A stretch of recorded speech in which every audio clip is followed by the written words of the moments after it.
Our protagonist, 16-year-old Wu Minglu, is seen running from a few students who accuse him of cheating in a game and is subsequently caught by his teacher, who later kicks him out of his office after Minglu refuses to give up gambling. After his part-time job shift is over, he dreams of living around the Platinum Clock where all the elites of Fight City reside. But suddenly, Minglu is attacked by a worm-like monster, but is saved by a green-haired girl, who introduces herself as Supervisor Lion. She refers to Minglu as a villain and explains that his immoral activities have rendered him a villain in the system, and that is the reason behind his attracting these vile spawns. Minglu tries to escape, but Lion chases him, citing that she is here to correct his behavior. He gives her the slip and reaches home, only to be followed by a spawn. Minglu tries to escape the monstrosity, all while Lion sits on a rooftop laughing in pity. After losing his savings, he begs Lion to protect her, who does so in a jiffy. They try to lure the spawns out of the city to abandoned buildings, where Minglu tricks Lion, and the building collapses on her. All this is witnessed by two mysterious figures. Lion, in frustration, curses Minglu with a Pinocchio-like doll, which makes his hair grow every time he defies her. The next morning, Minglu wakes up from a nightmare to find Lion in his house, who gives him his savings back and instructs him to stay at least 100 meters within her range. Minglu is punished for being late to class because of Lion, who tells him that he will forget her after they part ways. Minglu apologizes to everyone he wronged at school and runs into the class monitor. Minglu lies to her, making his hair grow long, but he escapes, claiming it to be magic. Lion kills some spawn and wonders if something sinister is going on. Meanwhile, a mysterious boy makes his way to Fight City. Minglu and Lion reach their home and proceed to sleep, but Lion gets a call, and the boy from earlier is revealed to be an ultimate evil spawn who is wreaking havoc. All the supervisors in the area are summoned to fight it. Lion makes Minglu apologize to the last person on the list, after which the 100-meter rule will be lifted. Lion runs into the ultimate spawn, while Minglu is instructed to write a self-criticism note. Lion fights the spawns while waiting for the 100-meter limit to be lifted after Minglu successfully apologizes. Lion summons a huge Pinocchio golem, but is subdued by the spawn. Minglu spots Lion from a window, punches the man, and runs to her rescue, confronting the spawn. Meanwhile, police arrive at a bloodied crime scene, but are hypnotized by 3 white-veiled supervisors and sent back. Back in the city, Minglu ignores the spawn and rushes to Lion. Lion is supposedly dead, while the spawn explains how supervisors are created through a sacred seed. Lion tries to pick up Lion's sacred seed, but burns his hand. Minglu slaps the spawn and gives him the slip, saving Lion. The spawn tracks Minglu back to his apartment. While on the rooftop, Lion wakes up and explains that she is the original supervisor, which resided in the body, and has now taken over. She offers to help the spawn, but it was just a distraction to take him by surprise. The new personality of Lion introduces herself as Supervisor Number 8, Mayan, claiming that she has met the spawn before, which gives him flashbacks. The other supervisors arrive and trap the spawn, while Mayan and Minglu escape. Another ultimate spawn arrives at the scene to rescue the previous one, and Minglu gives the seed back to Mayayami. All these events are discussed by a rich-looking person and his butler. Lion and Minglu are seen in a hospital. Minglu is worried about the hospital expenses as Lion hasn't woken up for 3 days. But as he is about to enter the hospital, he is kidnapped in a black limousine.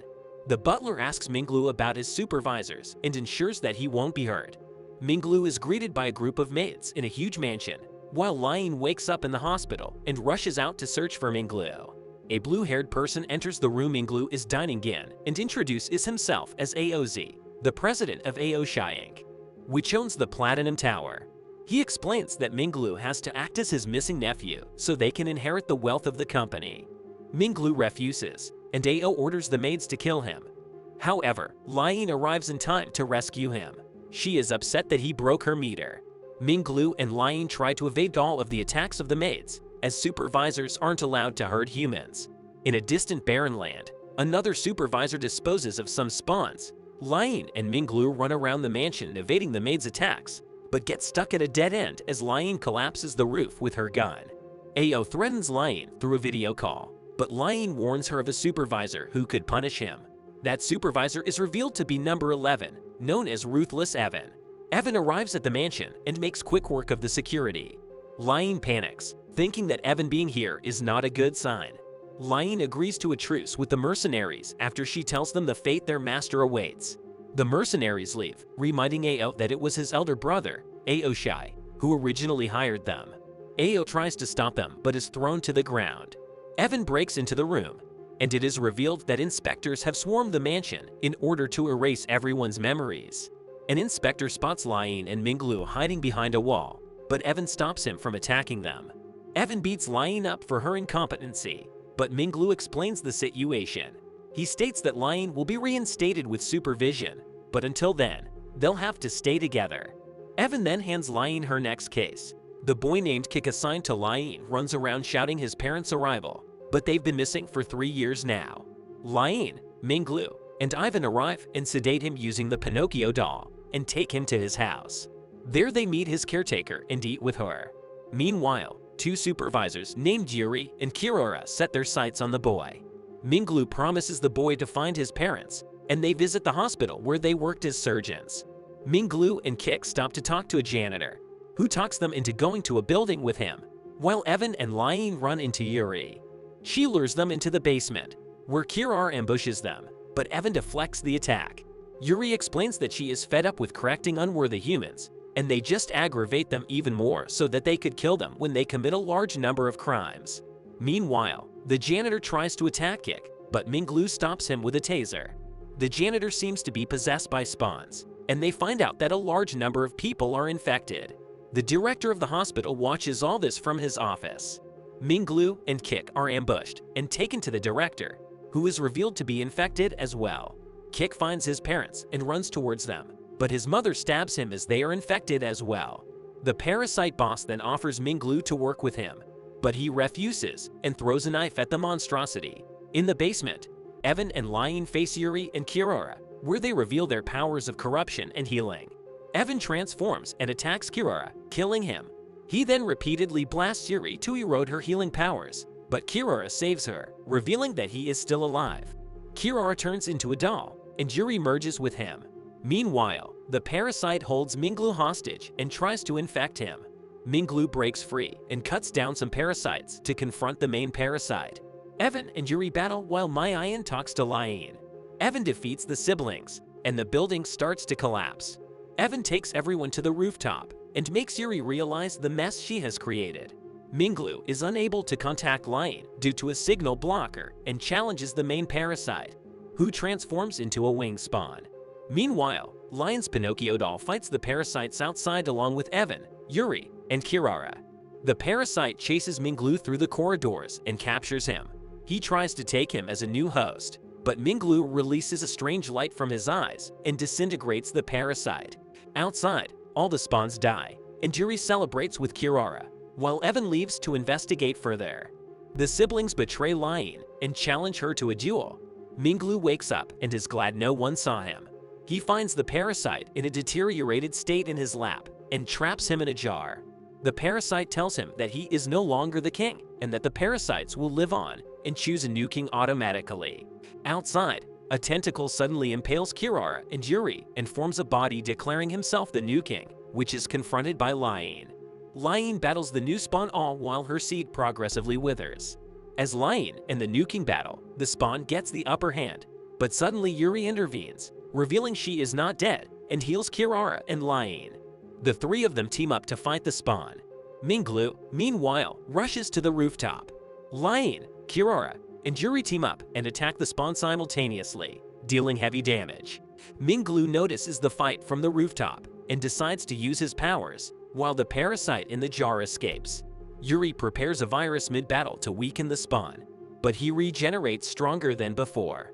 Evan arrives, and with the help of Minglu's invisible hands, they defeat the spawn. Evan reports back to HQ and presses his suspicions about Minglu. Yuri heals Kik, who says goodbye to his parents for the last time. Minglu reaches home to find a llama and an unconscious boy on his front door. The blonde boy is revealed to be Supervisor number 13, Cannon. He narrates his story to Lying about how he got beaten up by some bullies while trying to help a boy named Coward. After the bullies leave, he tells Coward that he knows about his crush. Cannon then summons a llama and leaves, bringing us back to the present. He shows Minglu a girl's picture and says that it's him in the picture. Coward's crush is actually a cursed Minglu, whose hair grew due to lying. Cannon offers Minglu money to meet the boy again dressed as a girl, and he agrees. Both of them meet on a street but run into the bullies from before. Coward musters up courage and tries to fight the bullies, but Lying takes care of them while being invisible. Minglu and Coward go to a cafe to resume their date, which ends on a good note. On the way home, Lying tells Cannon that she is rank level 4, while she is only level 2 out of the 5 levels. Evan is revealed to be at level 3 and is supposedly Cannon's partner. They then run into the class monitor, who thinks that Minglu is into a fetish and runs away, handing him a warning paper with instructions not to go out at night due to alatriophagia attacks. They reach home, where they discuss the warning. A group of thugs try to meet a gang boss but are thrashed by a tattooed punk. A voice narrates how the City of Faith was built after suffering various hardships for 30 years. However, during famines, people suddenly started eating human flesh, developing a condition known as alatriophagia syndrome. But the last patient died nearly 50 years ago. Deep in the underground tunnels, we can see a long-haired man devouring a girl. The next day, a few hooligans break into Coward's class and take him with them. They surround and thrash him. Cannon and Lying watch all of this from a rooftop. The thugs leave him alone after beating him. Cannon meets Coward after the fight and mentions how proud he is of him. Suddenly a biker appears and binds a chain around Coward's neck, dragging him along with him. Cannon summons a divine horse and stops the biker, who is revealed to be the same tattooed thug. Cannon heals Coward and tracks down the biker, who transforms into a spawn. Cannon takes him hostage to extract information, while Evan investigates her in Down Hospital. Minglu meets the monitor again, and they run into a flesh-eating spawn. While running, they fall into a sewer pit. At Minglu's home, Lying picks up a call from a mysterious entity. The entity advises Lying to go look for Minglu, as he is in danger.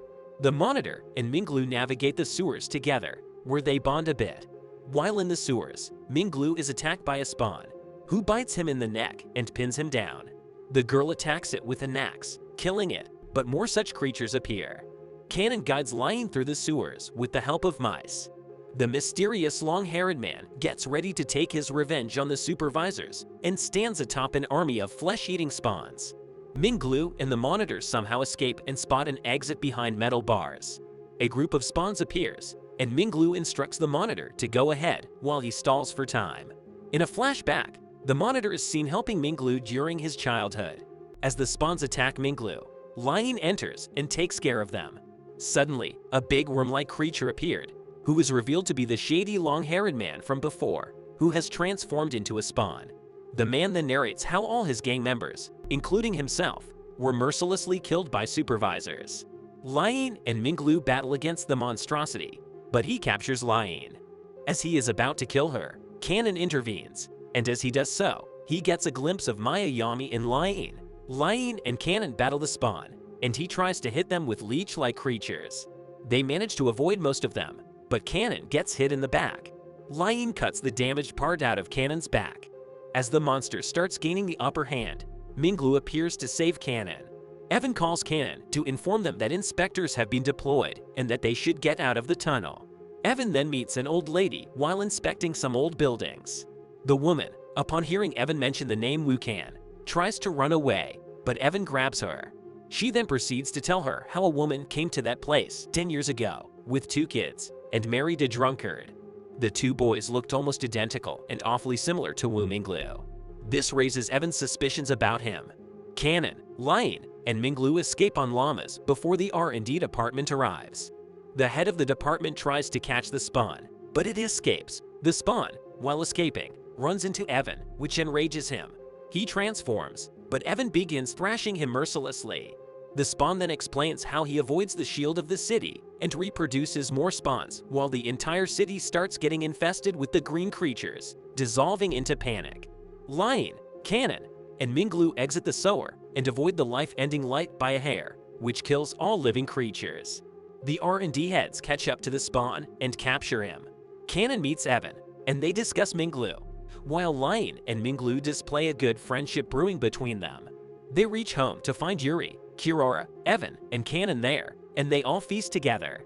After everyone leaves, Lion informs Minglu that she is going to investigate the A11 area, which is highly hazardous, and leaves in a bus with other supervisors.